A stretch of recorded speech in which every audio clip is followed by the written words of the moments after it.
December 26, 1943.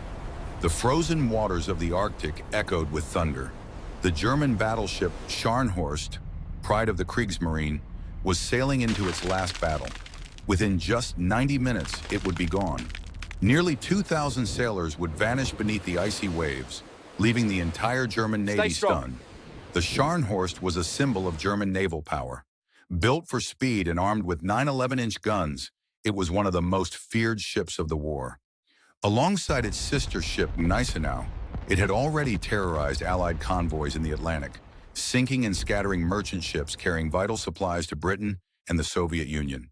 But by late 1943, the tide of war had shifted. The Allies had grown stronger at sea, and German warships were increasingly hunted.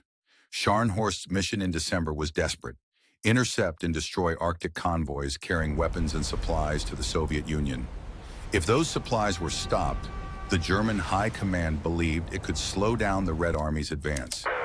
Convoy JW-55B was chosen as the target. It was steaming from Britain toward Murmansk, escorted by heavy protection, including the battleship HMS Duke of York, cruisers, and destroyers. What Scharnhorst's crew did not know was that British intelligence had intercepted German signals. The Royal Navy was waiting for them. On Christmas Day, Scharnhorst set out from Norway with 5 destroyers.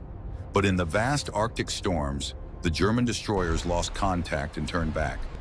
Scharnhorst pressed on alone. The stage was set for disaster. At 9:30 in the morning, British cruisers Belfast, Norfolk, and Sheffield intercepted the German battleship in the snow and darkness. Flares lit the sky as the cruisers opened fire. Scharnhorst was hit early, its radar destroyed. Now it was blind in the Arctic night, unable to spot enemies beyond the horizon. Admiral Erich Bay, commanding aboard Scharnhorst, tried to break free. The German battleship raced south at over 30 knots, trying to outrun its pursuers. For hours, it played cat and mouse in the snowstorms. Each time it tried to slip away, the British shadowed it. By the afternoon, the trap closed. HMS Duke of York, armed with 14-inch guns, was waiting directly in Scharnhorst's path. At 4:17 p.m., radar picked up the German battleship. The Royal Navy unleashed its firepower. Shells thundered into Scharnhorst. One struck a boiler room, cutting its speed in half. Now the once fast German battleship was crippled. British cruisers and destroyers moved in, launching torpedoes.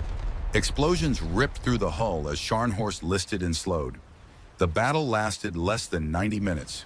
Scharnhorst fought until the end, firing back even as its decks were burning. But shortly after 7:30 p.m., the final torpedo barrage struck home. The great battleship rolled and sank beneath the freezing Arctic waves. Out of nearly 2,000 men, only 36 survived. Admiral Bay went down with his ship. The destruction of Scharnhorst shocked Germany. One of its most powerful warships had been lost, and with it, the last hope of breaking Allied convoys to the Soviet Union. For the Allies, the victory was decisive. Arctic convoys continued to flow, strengthening the Red Army for its push into Eastern Europe.